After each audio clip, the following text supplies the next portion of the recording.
Camarade président Vladimir Poutine, camarade président chef d'État africain, camarade chef de délégation, bonjour. C'est un honneur pour moi ce matin donc de prendre la parole ici et de vous passer donc le salut fraternel du peuple du pays des hommes intègres. C'est aussi le lieu pour moi, avant tout propos, de rendre grâce à Dieu, Dieu Tout-Puissant qui nous a permis de nous réunir ici ce matin en bonne santé pour parler de l'avenir et du bien-être donc de nos peuples. Je m'en vais m'excuser auprès des anciens que je pourrais vexer dans mes propos à venir. Africanité oblige, les droits d'aînesse, je me dois de m'excuser. Camarades, j'ai quelques questions donc de ma génération, mille et une questions qu'on se pose. Mais nous n'avons pas de réponse. Et il se trouve qu'ici, nous pouvons laver donc notre linge sale parce qu'on se sent en famille. On se sent en famille en ce sens que la Russie est une famille aussi pour l'Afrique. C'est une famille parce que nous avons la même histoire. La Russie a consenti d'énormes sacrifices pour libérer le monde du nazisme pendant la Seconde Guerre mondiale. Les peuples africains, nos grands-pères, ont été déportés de force aussi pour aider l'Europe à se débarrasser du nazisme. Nous partageons la même histoire en ce sens que nous sommes les peuples oubliés du monde, qu'ils soient dans les livres d'histoire, dans les documentaires ou films, on tend donc à balayer le rôle prépondérant qu'a joué la Russie et de l'Afrique dans cette lutte contre le nazisme. Nous sommes ensemble parce que, actuellement, nous sommes là pour parler de l'avenir de nos peuples, de ce qui va advenir demain, de ce monde libre auquel nous aspirons, de ce monde sans ingérence dans nos affaires internes. Nous avons les mêmes perspectives et je souhaite que ce sommet soit l'occasion donc de pouvoir tisser de très bonnes relations en vue d'un meilleur avenir de nos peuples.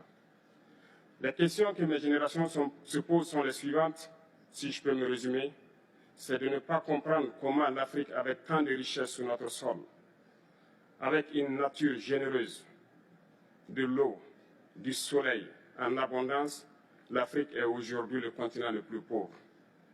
L'Afrique est un continent affamé.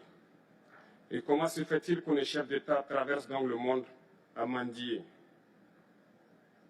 Voici des questions que nous nous posons et que nous n'avons pas de réponse jusque-là. Nous avons l'occasion de tisser de nouvelles relations.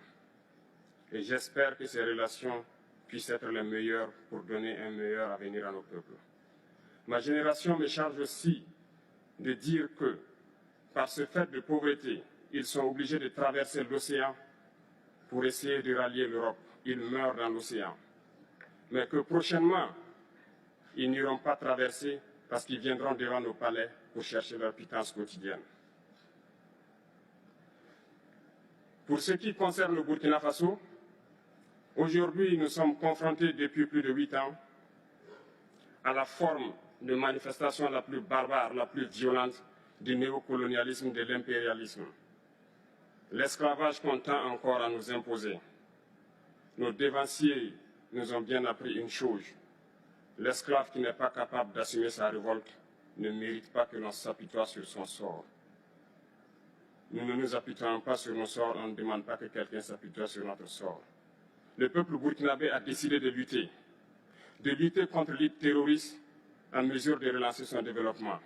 Dans cette lutte, des vaillants peuples, des vaillantes populations se sont engagées à prendre les armes face au terrorisme, ceux que nous avons affectueusement appelés les VDP, des volontaires.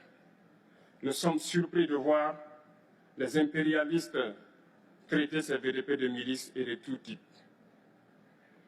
C'est décevant, parce qu'en Europe, lorsque des peuples prennent les armes pour défendre leur patrie, on les traite de patriotes. Nos grands-pères ont été déportés pour sauver l'Europe.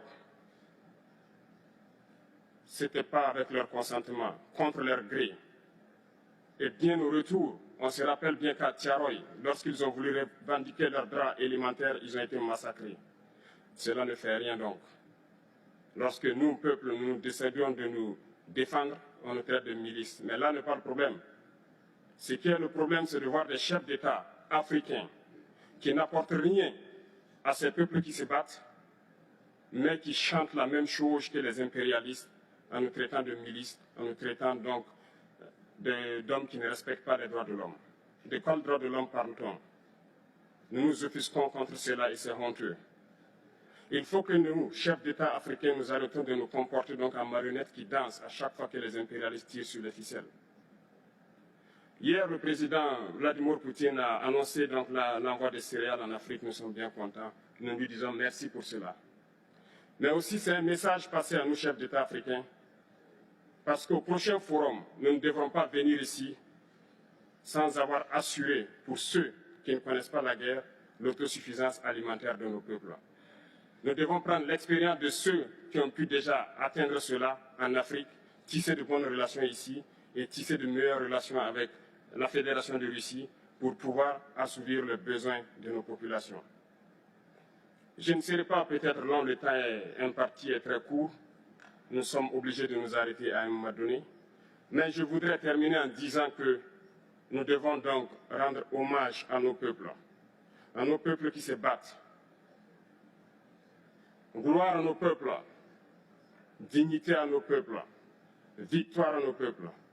La patrie ou la mort, nous vaincrons. Merci, camarades.